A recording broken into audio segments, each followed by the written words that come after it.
On September 22, 1985, 50-year-old Roy McCaleb was shot to death as he slept in his Houston home. When police arrived at the scene, it appeared to be a case of a burglary gone wrong.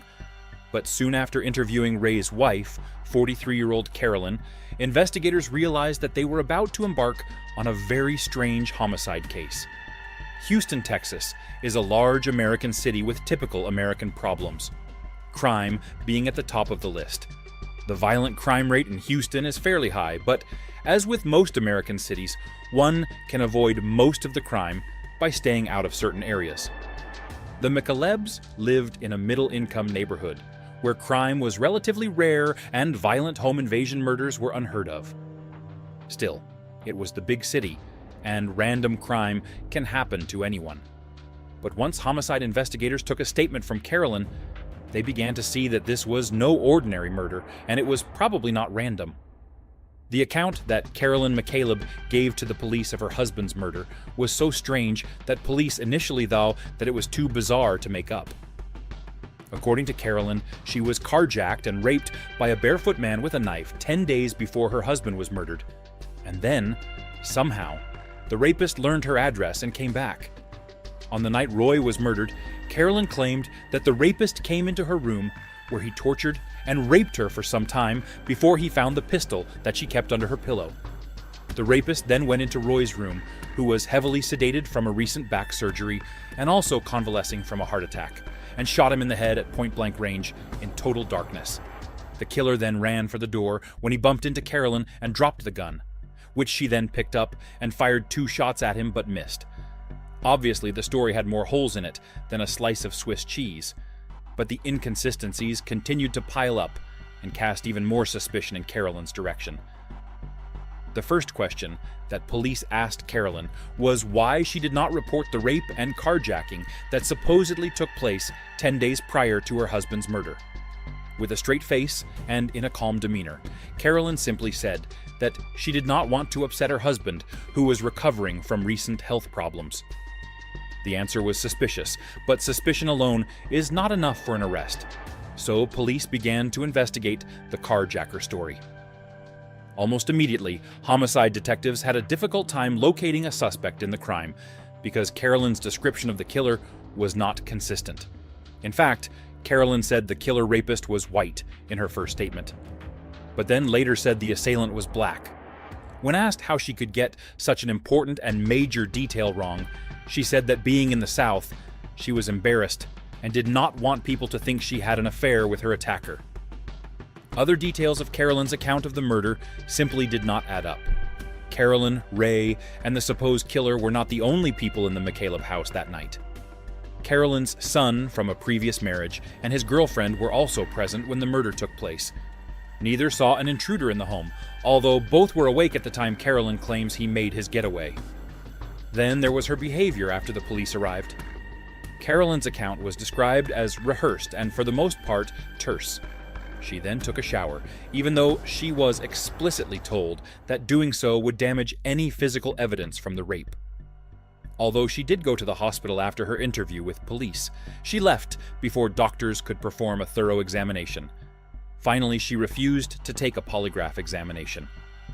To most people in the Houston area, it appeared that Carolyn was her husband's killer, but despite the circumstantial evidence, Harris County prosecutors were unwilling to charge her without some tangible, physical evidence.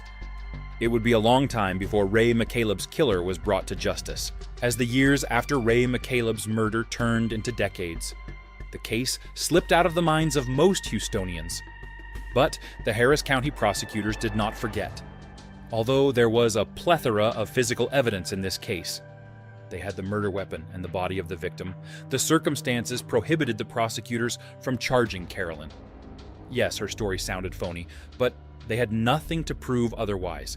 But that did not stop the prosecutors from working on the case. A succession of prosecutors continued to quietly keep the case open, and they were not looking for the mysterious barefoot rapist. Carolyn was the authorities' only suspect from the beginning, and as they researched the woman's past, they were astonished with what they found. It turns out that Roy was Carolyn's 8th husband, and she was still legally married to her 7th when Roy was murdered. It turns out that when she left husband number 7 for Ray, she took the unlucky guy's $4,000 tax refund check for good measure. The information was enough to get Carolyn charged with bigamy, but was still a long way from homicide. Further investigation revealed that Ray and Carolyn were only married for a year and a half, and that Carolyn was the sole beneficiary of his estate and insurance policy. Carolyn clearly had a motive to murder Ray. With the mountain of circumstantial evidence stacked against her, many began to wonder why the bigamist had not been charged with murder. Many people have been charged and convicted with less evidence. What made the woman who became known as Carolyn Crizon Wilson so special? It turns out that in the years after Ray's murder, Carolyn inserted herself nicely into the local law enforcement establishment. 2 of Carolyn's sons went on to become officers with the Houston Police Department. No doubt Carolyn's connections with the police department were a mark in her favor, but they ultimately did not stop Harris County prosecutors from charging her with murder in 2008. The charges were big news in the Houston area, and the ensuing court proceedings proved to only add to what was becoming a tabloid television-type atmosphere surrounding the case. Carolyn's attorneys argued that too much time had passed, and there was no solid forensic evidence to tie their client to the crime, so the charges should be dropped. In a surprise move to many Houstonians, Judge Kevin Fine agreed and threw the case out of court. But Harris County prosecutors proved relentless and appealed the decision. A Texas appellate court reinstated the charges in 2012, and word of a plea bargain began to surface shortly thereafter. In 2013, Carolyn Crizon Wilson was a shell of her former self. Frail and suffering from Alzheimer's disease at the age of 71, prosecutors came to a deal with Crizon Wilson's attorneys. Crizon Wilson agreed to plead guilty to Roy's murder in return for a 6-month jail sentence and probation for 10 years. Many thought that Crizon Wilson should have spent the rest of her days in prison.